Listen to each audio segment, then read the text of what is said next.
মাটির কিছু জিনিস বানাইছো, জীবনও দেও নাই, রূহও দেও নাই, প্রাণও দেও নাই, মুখ দিয়া কথা বলতে পারে না, হাত দিয়া নড়তে পারে না, তোমাকে মালিক কইয়া ডাকও দিতে পারে না। কিন্তু যেই মানুষগুলির আমি আল্লাহ মাটি দিয়া বানানোর পর তাদের রূহ ঢুকাইলাম, হাত দিলাম, পা দিলাম, চোখ দিলাম, জবান দিলাম, আমি আল্লাহকে যেই জবান দিয়া ডাক দে, যে কপালটা দিয়ে আমাকে সেজদা দেওয়ার জন্য কপাল বানাইলাম, ওই মানুষগুলিরে আমি ভাঙতে বুঝি আমি আল্লাহর কষ্ট লাগে না? আমার বুঝি কষ্ট লাগে না? নূহ আলাইহিস সালাম তিনি তো চলে গেলেন, একজন বুড়া মহিলায় তখন ডাক দিয়া বলতেছিল, নবী গো, আমি অনেক বৃদ্ধা মানুষ, আমাকে আপনি ইয়াদ করে নিয়ে যাইন, আমি কিন্তু পারাপারি করে নৌকায় উঠতে পারবো না, আমি বড় দুর্বল। নূহ নবী বলতেছিল, মা গো তোমাকে নিব, কিন্তু নবী তার নৌকায় তুলতে ভুলে গেছেন, তিনি তো চলে গেছেন। ভাইরা বন্ধুরা চলে গেছেন তো গেছেন, প্লাবন শেষ হওয়ার পর মনে হলো, হায় হায় আমি তো বুড়িমার কথা ভুলে গেলাম, মা তো আমাকে বলছিল তাকে নিয়ে যাওয়ার জন্য। নূহ নবী দৌড়ায় তার কাছে আসলেন, ভাঙ্গাচোরা একটা ঘর, तमाम दुनिया महाप्लाबने एकदम शेष हो गेल, किछुई थाकलो ना। किन्तु नूह नबी आसছেন, ताओ मनेर एकटा टाने देखी गिये किछु ध्वंस अवशेष पाওয়া যায় किना, जाए देखी मा महिलाटार की अवस्था। आल्लाहर नबी आइशा देखें भांगाचोरा घर एखोनो आगेर मतोई दाঁড়ায়া আছে।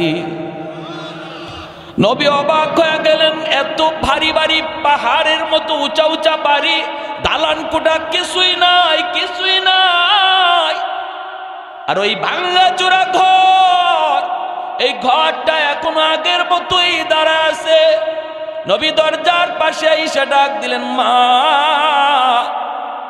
মহিলা ঘর ঝাড়ু দিতেছে আর আল্লাহর নাম জপতেছে, জিকির করে আর ঘর ঝাড়ু দেয়। নবী যেই মাত্র বাহির থেকে ডাক দিলেন, মা।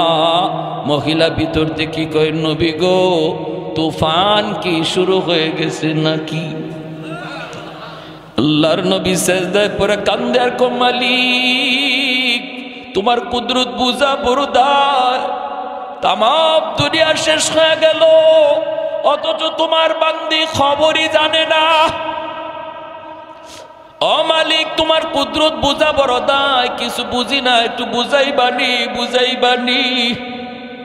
আল্লাহ পাক রব্বুল আলামিন কয়, নূহ রে, আমার বান্দি তোরে বলছিল নিয়ে যাওয়ার জন্য, তুমি ভুইলা গেছো। তোমরা তোমাদের উম্মত বলতে পারো, কিন্তু আমি আল্লাহ বান্দা বান্দি ভুলতে পারি না। তোমরা নবী হইয়া উম্মত ভুললেও আমি আল্লাহ হইয়া বান্দা বান্দি ভুলতে পারি না। তোমারে বলছো নেওয়ার জন্য, তুমি ভুলে গেছো, কিন্তু আমি আল্লাহ তারে ভুলি না।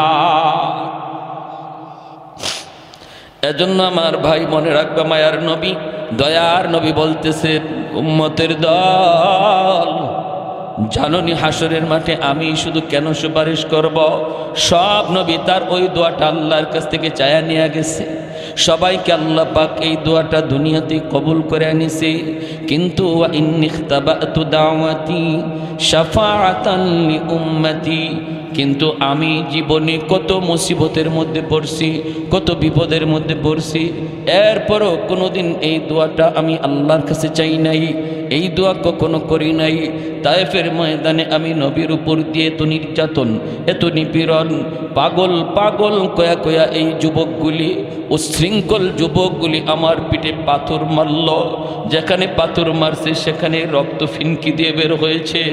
আল্লাহর নবী, রহমতের নবী, মায়ার নবী আম্মাদান আয়েশা সিদ্দিকা রাদিয়াল্লাহু তাআলা আনহা বলেন, নবীর দেহের ভিতরে এমন কোন পশমের গুঁড়া আমি পাই নাই যেই জায়গাটাতে এখনো পাথরের দাগ নাই।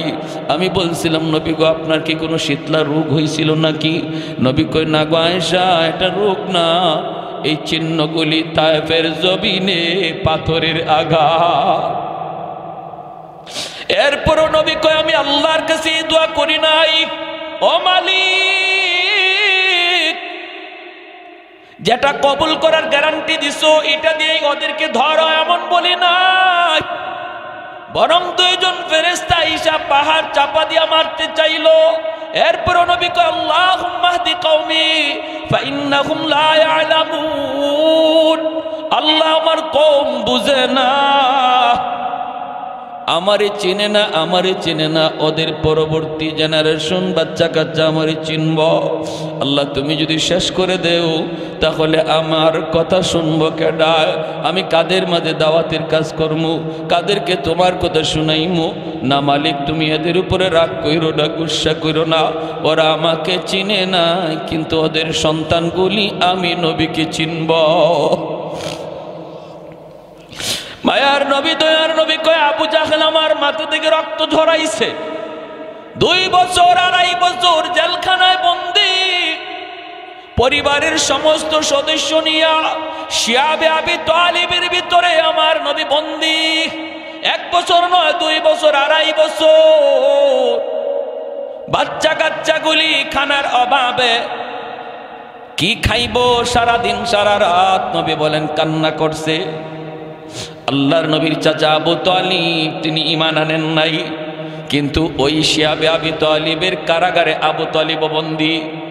মক্কার মানুষগুলি নবীকে যারা যারা সাপোর্ট করছে নবীর বংশের, ওদের সবাইকে এক করে ফেলছে। বাহির থেকে খানা দানা বন্ধ, পানি আসা বন্ধ, কথা বলা বন্ধ। কয় যারা বন্দী অবস্থায় এরা কারা? বন্দী অবস্থায় মুসলমানও আছে, অমুসলমানও আছে। কারণ যারা অমুসলমান এরা নবীর গায়ে কাউকে হাত তুলতে দেয় না। যেমন নবীর চাচা আবু তালিব ঈমান আনে নাই, কিন্তু বলছে মক্কার কাফির শুন, আমি চাচা আবু তালিব থাকতে বাতিজার গায়ে টাচ করতে পারবা না। এজন্য আবু তালিবের সাথে তার বংশের তার গোষ্ঠীর যেই মানুষগুলা ঈমান আনে নাই কিন্তু নবীকে সাপোর্ট দিছে, নবীর গায়ে হাত তুলতে দেয় নাই, ওই সবগুলি মানুষে একসাথে ওরা বন্দি করে ফেলছে। 2.5 বছর নবী বন্দিখানায়, পরিবারের বাচ্চাগুলি কান্নার রোল, বাচ্চাগুলির কান্নার আওয়াজে আকাশ বাতাস বাড়ি হয়ে আসছে। মায়ার নবী বলেন মহিলারা বুকের দুধ খাওয়াবে বাচ্চাকে, খানার অভাবে পানির অভাবে বুকের দুধ শুকায় গেছে। গাছের পাতা খায়া খায় আমি নবী চলছি, তখনও আমি আল্লাহর কাছে ওই দোয়া করি না, আল্লাহ একটা দোয়া কবুলের গ্যারান্টি তুমি দিছো, বিপদ থেকে উদ্ধার করো। এত বড় মুসিবত আমি নবীর উপর দিয়া গেছে, তবু আমি শেষ অস্ত্রটা সারি নাই, এটা রাখছি। ইন্নী খিতাবাতু দাওয়াতি, ইন্নী খিতাবাতু দাওয়াতি, লুকায় রাখছি, আমি কেউরে দেখাই নাই। এই শেষ অস্ত্রটা আমি কাউরে দেখাই নাই, সবচেয়ে পাওয়ারফুল অস্ত্রটা আমি কাউরে দেখাই নাই। কেন দেখাই নাই জানুনি? শাফাআতাল লি উম্মতি, হাসরের ময়দানে আমার গুনাহগার উম্মতের জন্য ওই দোয়ার উসিলায় সুপারিশ করব। আমার জাহান্নামী উম্মতের জন্য আমি সুপারিশ করব, বিপদগ্রস্ত উম্মতের জন্য আমি সুপারিশ করব। এজন্য আমি এই দোয়াটা সবসময় লুকায় রাখছি। ভাইরা আমার, হাসরের ময়দানে আমার নবী, রহমতের নবী, তিনিও দাঁড়ানো থাকবেন। হযরত আদম আলাইহিস সালামকে আল্লাহ পাক রব্বুল আলামিন অনেক উঁচু একটা দেহ দিবেন, তাল গাছের মতো আদম আলাইহিস সালামকে দেখা যাবে। সুবহানাল্লাহ, জোরে কোন। আদম আলাইহিস সালাম এত উচ্চতার গর্দান হবে, গোটা হাসরের ময়দানটা আদম আলাইহিস সালাম দেখতে পাবেন। আল্লাহর নবী বলেন হঠাৎ করে বাবা আদম আমাকে ডাক দিবেন, ইয়া আহমদ, ইয়া মুহাম্মদ। আমি ডাক শোনা মাত্রই বাবার সামনে দৌড় দিয়া হাজির। আমি বলবো কেন ডাক দিলেন? তখন আদম আলাইহিস সালাম বলবেন, বাবা মুহাম্মদ, ওই যে দেখো জাহান্নামের গেটের পাশে নিয়ে গেছে একজন মানুষকে, হাত করা পা হাত করা লাগাইয়া, পায়ে বেরি লাগাইয়া। আহমদ, তার দিকে আমি তাকাইছি, তার নমুনায় বোঝা যায় সে তোমার উম্মত। একটু পরে জাহান্নামে ফালায় দিব, যাও। আমি বলতেছি তুমি তাড়াতাড়ি দৌড়ায় যাও, তারে যায়া বাঁচাও। আল্লাহর নবী, রহমতের নবী বললেন, বাবা কেমনে বুঝলেন? তিনি বললেন, গুররাম মিনাল আস, গুররাম মুহাজ্জালিনা মিন আসারিল উযু। আমি দেখতেছি তার ওযুর অঙ্গগুলি চমকাইতেছে। আমি দেখতেছি তার অজুগুলি অঙ্গগুলি চমকাইতেছে। হাসরের ময়দানে এই উম্মতের অজুর অঙ্গগুলি শুধু চমকাবে, আর কোন নবীর উম্মতের অঙ্গ চমকাবে না। এজন্যই চমকানো দেখলেই মানুষ বুঝে ফেলবে ইনি আখিরি নবীর উম্মত। আদম আলাইহিস সালাম বলবে যাও যাও। আল্লাহর নবী বলেন আমি সাথে সাথে কোমরের মধ্যে আমার গামছা দিয়ে একটা বান দিব জোরে দৌড় দেওয়ার জন্য। নবী বলেন আমি দৌড় দেওয়ার জন্য প্রস্তুতি নেব, এমন জোরে একটা দৌড় দিব ফেরেশতাদের সাথে আমি পারতেছি না, ওরা তো নিয়ে যাইতেছে। পিছন থেকে ডাকতেছি আর দৌড়াইতেছি, ফেরেশতারা থাম থাম থাম, আমার একটু দেখায় নাও। আমি দৌড়তেছি, দৌড় দিতে যাই, আমি মাঝে মাঝে পইরা যাই, সেখান থেকে আবার উঠে আবার দৌড় দিই। ফেরেশতারা আমার কথায় তারা কান দেয় না। একজনকে আল্লাহর নির্দেশ, তারে তাড়াতাড়ি জাহান্নামে লয়ে যাইতাম, আল্লাহর কথার অমান্য করতে পারবো না। মায়ার নবী আবার পিছনে দৌড়াইতেছেন আর ডাকতেছেন, ফেরেশতারা ডাক শোনে না। এক পর্যায়ে আল্লাহর নবী নিরাশ হয়ে গেছেন, নবী বসে গেছেন, আর বুঝি বাঁচাইতে পারলাম না। আসমানের দিকে হাতটা উঠাই আল্লাহর নবী চোখের পানি জড়ায়, আল্লাহ তুমি না বলছিল হাসরের ময়দানে আমারে কান্দাইবা না, আমি যা চাইমু তুমি তা দিবা। আল্লাহ তোমার ফেরেশতারা আমার ডাক শুনে না, তোমার ফেরেশতারা আমার কথা শুনে না গো মালিক। আমি এত ডাকতেছি ওরা আমার ডাক শুনে না। আল্লাহ পাক ফেরেশতাদেরকে বলবে ইয়া মালাইকা, আল্লাহ তখন ডাক দিবে ফেরেশতারা থাম, পিছনে আমার বন্ধু দৌড়াইতেছে, একটু পিছনে তাকা, পিছনে হাবিবুল্লাহ আমি আল্লাহর বন্ধু। সাথে সাথে ফেরেশতারা থেমে যাবে। আল্লাহ নবী রহমতের নবী কাছে যাবেন, যায় বলবেন কি হয়েছে তার? কই নেকির পাল্লা হালকা, গুনার পাল্লা ভারী। আল্লাহর নবী বলবেন আবার আমার সামনে একটু দাড়ি পাল্লা ওজন দাও। ফেরেশতারা আবার যখন দাড়ি পাল্লা ওজন দিবে, নেকির পাল্লাটাতে মায়ার নবী তার কালেমার কাগজ নবী নিজের হাতে দিয়ে দিবে। এই কাগজের টুকরাটা রাখা মাত্রই নেকির পাল্লা ভারী হয়ে যাবে। कौनैन मुख्तार खुदा तुमको बनाया, कौनैन मुख्तार खुदा तुमको बनाया, उम्मत का निगाहबान खुदा तुमको बनाया, उम्मत का निगाहबान खुदा तुमको बनाया। मौला मेरा आका मेरा रहमत की नबी है, तजदार मदीना के तो माहे अरबी है, तजदार मदीना के तो माहे अरबी है। अशजार ने देते हैं नबूवत के शहादत, तशकीक कमर में है तो अंगुल की इशारात, तशकीक कमर में है तो अंगुल की इशारात। एक तो जोरे सुरे बोलें अल्लाहु अकबर, और एक तो जोरे अल्लाहु अकबर। ए যুবক, ওই নবীরে বুঝি এখনো তুমি চিনলা না? এই নবীর তরিকা সাইরা, নবীর নমুনা সাইরা তুমি কার নমুনায় চলতেছো, কার নমুনায় নিজেরে বানাইতেছো? একটু বুঝি তুমি ভাবলা না, একটু বুঝি চিন্তা করলা না? তোমার নবীরে শুধু মানুষে চিনছে তা না, হায়ওয়ানাত চিনছে। যখন সুবহান, আমার নবী রহমতের নবী মাত্র দুনিয়া আসছেন, মক্কার পাশের এলাকা থেকে মহিলারা মক্কার উদ্দেশ্যে রওনা দিল, বাচ্চা পয়সার বিনিময়ে নিয়ে যাবে। তখনকার সময়ে সিস্টেম ছিল। অসুবিধা হইতেছে আপনাদের? মনোযোগ আছে কার কার? একটু হাত উঠে আল্লাহকে দেখান। আল্লাহ তুমি প্রতিটা হাতকে কবুল করো, জোরে বলি আমিন। যুবক মনোযোগ দিয়ে শোনো, নবীর কাহিনী শোনো, নবীর ঘটনাটা শোনো, দিলের ভিতরে একটু মহব্বত বসাও।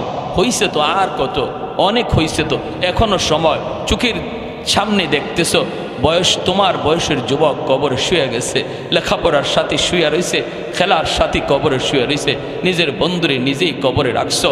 অতএব এখনো সময়, এখনই সময়, আর অবহেলা করো না, অবহেলা আর করো না। কারণ তুমি ভাবতেছো বৃদ্ধ বয়সে আমি ঠিক আছে গুনাহ ছাড়বো, বৃদ্ধ বয়সে নামাজ ধরবো। কত যুবক আর জীবনে বৃদ্ধ বয়স পায় নাই, কবরে চলে গেছে।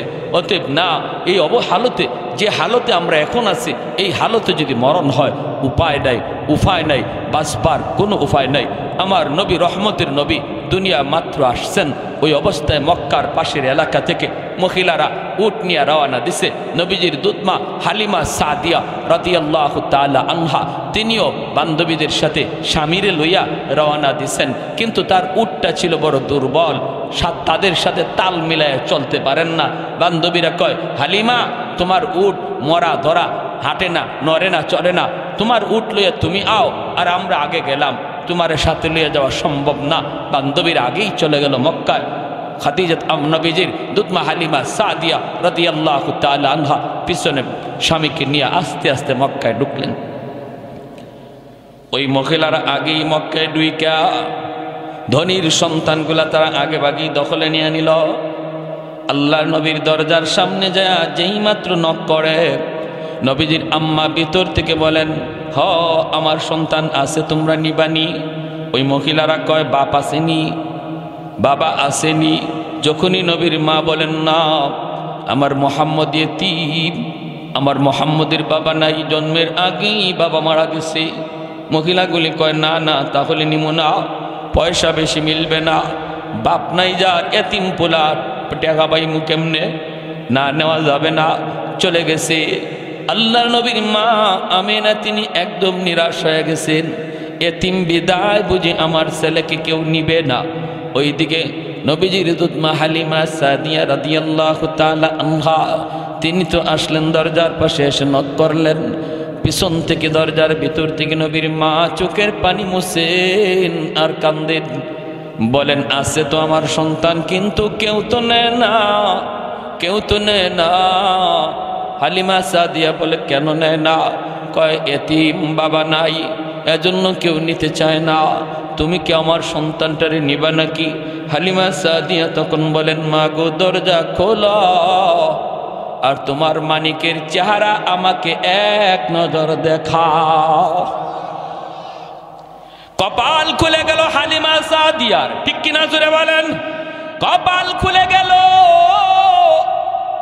আমার নবীকে কাছে নেওয়ার কারণে কপাল খুলে গেল হালিমার। আর যারা নবীর থেকে দূরে সরে গেল, এদের কপাল নষ্ট হয়ে গেল। আজকে আরবের মানুষকে যদি জিজ্ঞেস করা হয় ওই মহিলাগুলি কারা, এদের নাম কি, যারা নবীকে এতিম জানার কারণে নেয় নাই, এরা কারা, এদের নাম কি, বংশ পরিচয় কি, বাপের নাম কি, আরবের মানুষ বলবে চিনি না। আমরা তো আগেই বলবো চিনি না, চিনি না, জানি না। কিন্তু যদি বলা হয় আমার নবীকে এতিম জানার পরেও যিনি দুধ পান করাইতে নিয়ে গেলেন, ওই দুধমার নাম জানুনি, বাংলার মানুষটাও বলবে নবীর দুধমার নাম হালিমা সাদিয়া। তাম পৃথিবীর সমস্ত মুসলমান বলবে হালিমা সাদিয়া। আল্লাহ নাম উজালা করে দিছে, বংশ উজালা করে দিছে, তাম দুনিয়াতে আল্লাহ শান বাড়ায় দিছে নবীকে কাছে নেওয়ার কারণে। আজ উম্মত মনে রাখো, কারে তুমি কাছে টানতেছো, কারে তুমি দূরে সরাই দিতেছো। আমার নবীর কাছে যেই আসছে তারই আল্লাহ দামি বানায় দিছে। উটের পিঠে নিয়ে উঠবেন নবীকে লইয়া। হালিমা সাদিয়ার স্বামী ডাক দিয়া কয়, হালিমা গো, কিছু পাইছনি? এরা তো আগেই ঢুকে গেছে, ওরা তো নিয়ে নিছে, তুমি কিছু পাইছনি? হালিমা সাদিয়া বলেন, স্বামী গো, কিছু না গো, কিছু না। চেহারা খানা একবার দেখো। চেহারায় কয়, আমরা সব পাইয়া গেছি। কারণ আমার নবীর চেহারা দেখা হালিমা সাদিয়া অবাক হয়ে বলতেছিলেন, আমেনা, কি সন্তান তুমি জন্ম দিছ, তোমার মানিকের মতো এত সুন্দর, এত সুন্দর আমি হালিমা জীবনে কোথাও দেখি নাই। আমেনা বলতেছেন, তুমি কেমনে দেখবা, আমি মক্কায় থাকি, তোয়াফ করার জন্য খানায় কাবায় পৃথিবীর বিভিন্ন দেশের পরিবার সহ আসে। আমি আমেনা জীবনে এত সুন্দর সন্তান, এত সুন্দর বাচ্চা আমি দেখি নাই। আল্লাহ আমারে যে মানিক দিছে, আল্লাহ পাক রব্বুল আলামিন জিব্রাইল রে জিব্রাইল, আমার বন্ধুর সৌন্দর্যের প্রশংসা শুরু হইছে, আমেনাও বুঝি দেখছে না, হালিমাও দেখছে না, তুমি জিব্রাইল দেখছো নি? আমার বন্ধুর মতো এমন আরেকজন। জিব্রাইল কয়, মালিক তোমার কসম, পৃথিবীর পূর্ব থেকে পশ্চিম, উত্তর থেকে দক্ষিণ সমস্ত কায়নাত আমি সফর করেছি, কিন্তু তোমার বন্ধুর নমুনায় দ্বিতীয় আর কাউকে দেখি না। এবার আল্লাহ বলতেছে, জিব্রাইল কেমনে দেখবা তোমরা? আমি আল্লাহ বলি কি শোনো, আরে আমার বন্ধুর মতো আরেকজন এমন পৃথিবীতে আমি আগে বানাই নাই, ভবিষ্যতে বানাবো না। কারণ আমি খালিক, আমি মালিক। আমি যদি না বানাই তোমরা কেমন করে দেখবা? আমি তো বানাই নাই, তোমরা দেখবা কেমনে?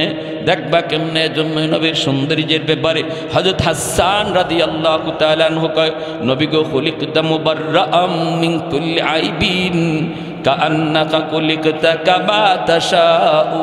ওগো নবী, আপনার দিকে তাকাইলে মনে হয় আল্লাহ আপনাকে যখন বানায় তখন আল্লাহ সর্বদা আপনারে জিগায়া জিগায়া আপনার পরামর্শ নিয়া নিয়া আপনারে বানাইছে। আপনার নাক বানাইবার আগে যেন আল্লাহ আপনারে জিগাইছে, বন্ধু নাকটা কেমনে বানাইলে তুমি খুশি একটু কও, তোমার কপালটা কেমনে বানাইলে তুমি খুশি কও, বন্ধু তোমার চোখটা কেমনে বানাইলে তুমি খুশি কও।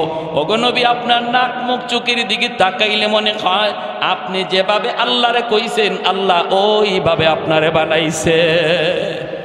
সুবহানাল্লাহ, সুবহানাল্লাহ। আমাদেরকে যদি আল্লাহ এরকম কইতো, ও বা আব্দুল্লাহ হোসেন তোমার চোখটা কেমনে বানাবো, আমরা কি কইতাম? মালিক পৃথিবীর শ্রেষ্ঠ চোখ যেন আমার চোখ হয়। কেরম বলে, হরিণীর মতো ডাগর ডাগর চোখ, কইবো না? তা আল্লাহ যখন আমারে অপশন দিয়ে দিছে, তুমি যেভাবে কইবা এইভাবে বানাবো, বলো তো তোমার চোখ কেমন চাই? আমি কইতাম, আল্লাহ পৃথিবীর শ্রেষ্ঠ চোখ চাই, পৃথিবীর শ্রেষ্ঠ নাক চাই, পৃথিবীর শ্রেষ্ঠ চেহারা চাই। আল্লাহর নবীর সাহাবী কয়, নবী গো আপনার দিকে তাকাইলে এমনই মনে হয় আল্লাহরে আপনি যেভাবে কইছেন আল্লাহ এইভাবে আপনারে বানাইছে। সুবহান। হালিমা সাদিয়ার স্বামী বলতেছে, হালিমা কিছু পাইছো? না গো স্বামী, চেহারা দেখো, চেহারা দেখলে মনে হয় সব পাওয়া গেছি। আল্লাহর নবীকে নিয়ে এইবার হালিমা সাদিয়া উটের পিছনে বসলেন, আর হালিমা সাদিয়ার স্বামী সামনে বসলেন, কারণ ইনি উট চালাবে। খাসাইসুল কুবরা নামক কিতাবের ভিতরে লিখেন, যেই মাত্র আল্লাহর নবীকে নিয়ে তিনি পিছনে বসছেন আর স্বামী সামনে বসছেন, এরপরে স্বামী বলতেছে, উট চল বাড়িতে যাব।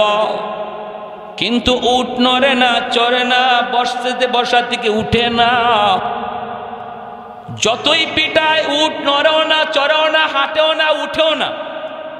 আবার পিটুনি দেয়, উট নড়ে না, চড়ে না। এইবার উট বলতেছে, মালিক দয়া করে অল্প সময়ের জন্য আমি উটের জবানটা খুলে দাও। আল্লাহ তুমি আমাকে জবান দেও নাই, জবান দিছো মানুষে, এজন্য আমি তোমার উপরে নারাজ না, নারাজ না, নারাজ না। কিন্তু অল্প সময়ের জন্য জবানটা খুলে দাও, আমি আমার মালিককে বুঝাইতে চাই কেন আমি হাঁটি না, কেন আমি উঠি না। এই বলা মাত্র আল্লাহ উটের জবানটারে আল্লাহ খুলে দিছেন। এইবার উট ডাক, দেখো মালিক, আমারে তুমি যতই পিটাও, যতই মারো, আমি নড়ব না, চড়ব না, হাঁটব না। কারণ তোমার পিছনে তোমার বিবি যারে কুলে নিয়ে বসছে, তারে তুমি না চিনলো আমি উট তারে চিনে ফেলেছি। ইনি আমার রহমতের নবী, মায়ার নবী, সৈয়দুল মুরসালিন, দু জাহানের সরদার, যেই নবীর উসিলায় আল্লাহ কায়নাত বানাইলো। আমারে আপনারে পুল কায়নাত যার উসিলায় বানাইলো,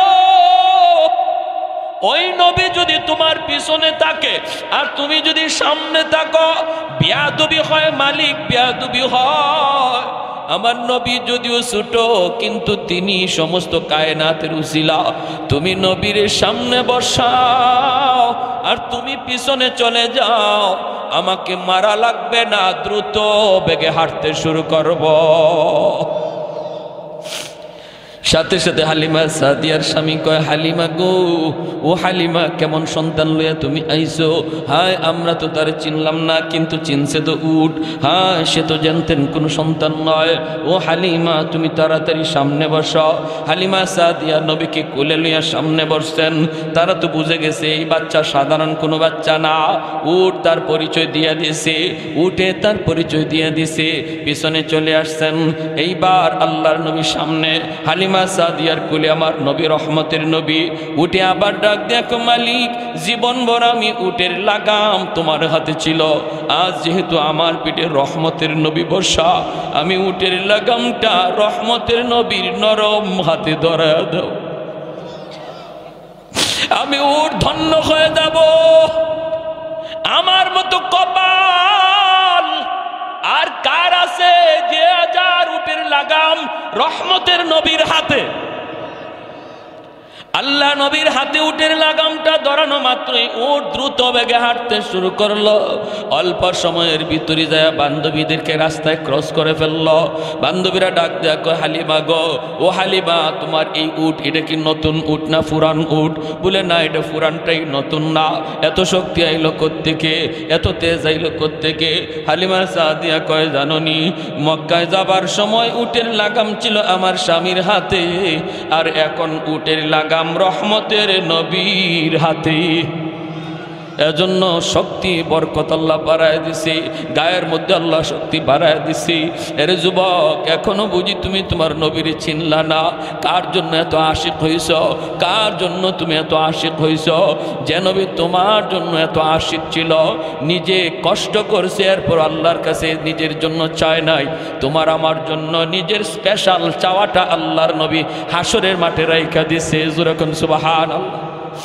রওজা শরীফে এখনো শুয়া শুয়া কয়, ইয়া উম্মতি, ইয়া উম্মতি, ইয়া উম্মতি। নবীর কানে যখনই খবর পৌঁছানো হয়, ওগো নবী, আপনার উম্মতের যুবকগুলি আজকে খেলা নিয়ামত, রাতকে রাত তারা অমুক দল তমুক দল পাগল, তাদের চেহারা দেখলে আপনার উম্মত বোঝা যায় না, বোঝা যায় না, চেনা যায় না। তখন কি নবী রওজায় শুয়ে শুয়ে তিনি খুশি হন নাকি কষ্ট পান? কষ্ট পান। নবী তখন কান্দে, নবী তখন কান্দে। না রে উম্মত, না, সামনের দিনগুলা কিন্তু ভয়ঙ্কর দিন আসতেছে, বিপদ আসতেছে, বিপদ তড়িৎ গতিতে বিপদ আসতেছে। দুশমনগুলি অস্ত্র নিয়ে নিয়ে আমাদের দিকে ধাগাইতেছে, ধাওয়াইতেছে, জবাই করার জন্য, মারার জন্য। আর আমারে আপনারে ভুলায় রাখছে খেলাধুলার মধ্যে ফালাইয়া। কয়, তুমি ঘুমায় থাকো খেলার ভিতরে পইরা, আর আমি আইতাছি তোমারে জবাই করার জন্য। অতএব যুবক, এখনো সময়, নিজেরে জাগাও, ইমানটারে জাগাও, ঘুম ভাঙ্গো, ঘুম ভাঙ্গাও, এখনের সময় তোমার ঘুম ভাঙ্গাও, নইলে বিপদ থেকে বাঁচার কোনো উপায় আমাদের সামনে। 5 ওয়াক্ত নামাজ পড়া খুব কঠিন কাজ না, সহজ কাজ। আমার নবী জীবনে কোনো দিন জামাত তরক করেন নাই। মায়ার নবী লাঠিতে বর দিয়া না, শুধু 2 জন সাহাবীর কান্দে বর দিয়া পায়ের মধ্যে পা জমিনে লাগাইতে পারেন না। ওই অবস্থায় নবী সাহাবীর কান্দে বর দিয়া মসজিদে হাজির হয়েছে। আজকে আমি আপনি মসজিদের পাশে থেকে মসজিদে যাই না, হাসরের মাঠে নবীর সামনে মুখ দেখাইমু কেমনে মুখ দেখাইমু? নবী যদি কয়, এ আমার উম্মত, তোর শরীরটা সুস্থ আছিল, তোর তো আমার মতো এমন কোনো অসুস্থতাও ছিল না, পা জমিনে লাগাইতে পারো এমনও না, পারো না এমনও না।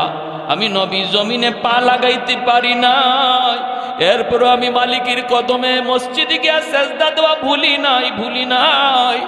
তোমারে কিসে পাইছিল? কি তোমার অভাব ছিল? কি তোমার অভাব ছিল? তখন মুখ দেখাইবার কোনো উপায় নাই। নবী যদি বলে, তোমার জন্য বুঝি আমি নবী উহুদের ময়দানে দান শহীদ করছিলাম, আমি নবী তায়েফের জমিনে রক্ত ঝরছিল, তোমার জন্যই, আর তোমার দ্বারাই আজকে ইসলাম এত ক্ষতিগ্রস্ত হয়েছে, তোমার দ্বারাই বুঝি আমার রেখে যাওয়া ইসলামের এত ক্ষতি হয়েছে। জবাব দেওয়ার মতো উপায় নাই। যে মানুষগুলি হাসরের মাঠে আল্লাহকে দেখার পর আল্লাহর কদমে সেজদা দিব, এরা দুনিয়াতেও আল্লাহরে সেজদা দিছে। জোরে কন্যা সুবহানাল্লাহ। আল্লাহ হাসরের মাঠে তার কুদরতি কদম মোবারক আল্লাহ পাক হাসরের মাঠে প্রকাশ করবেন। আর প্রকাশ করার পর আল্লাহ পাক এই পা দেখকেই হাসরবাসী মানুষ, ইমানদার মুমিন যারা, এরা আল্লাহর দেখকেই সেজদায় পড়ে যাইব। কিন্তু কিছু মানুষ এরা সেজদা করতে চাইব দেখা দেখি, কিন্তু পারবে না, পিছন দিক দিয়ে উপর হয়ে পড়ে যাবে। আবার চেষ্টা করবে, আবার পিছন দিকে পড়ে যাবে, আবার চেষ্টা করে পড়ে যাবে। আল্লাহ এবার বলবে, বান্দারে কি হয়েছে তোর? তখন কইব, মালিক আমি তো তোমার সেজদা দিতে চাই, পারি না।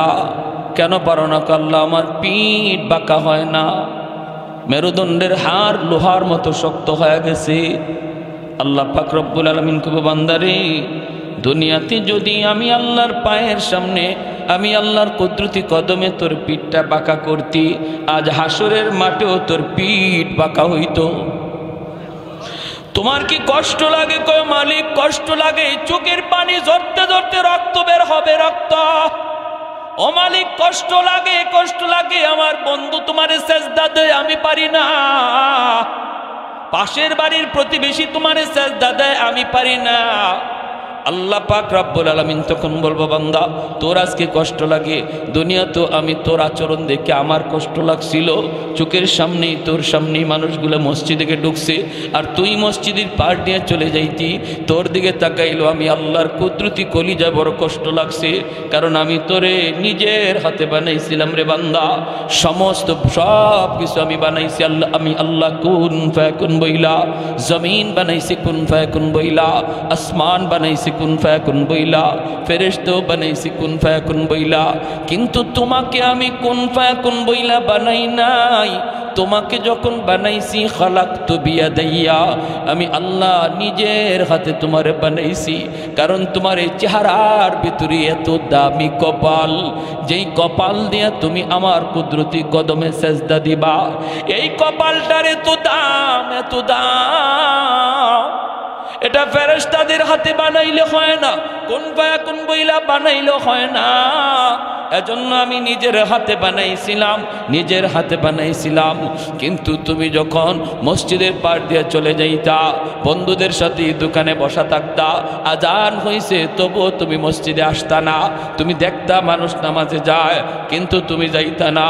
ওই দিন তোমার আচরণটা দেখেও আমি আল্লাহর কুদরতি কলিজায় বড় মায়া লাগছে। কারণ মায়ার জিনিস যখন কষ্ট দেয় তখন বেশি কষ্ট লাগে।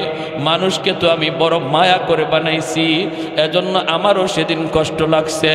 বান্দারে ওই দিন যদি তুই আমারে সেজদা দিতি, আজ এই মানুষগুলার সাথে আমাকে তুমিও সেজদা দিতে পারতা।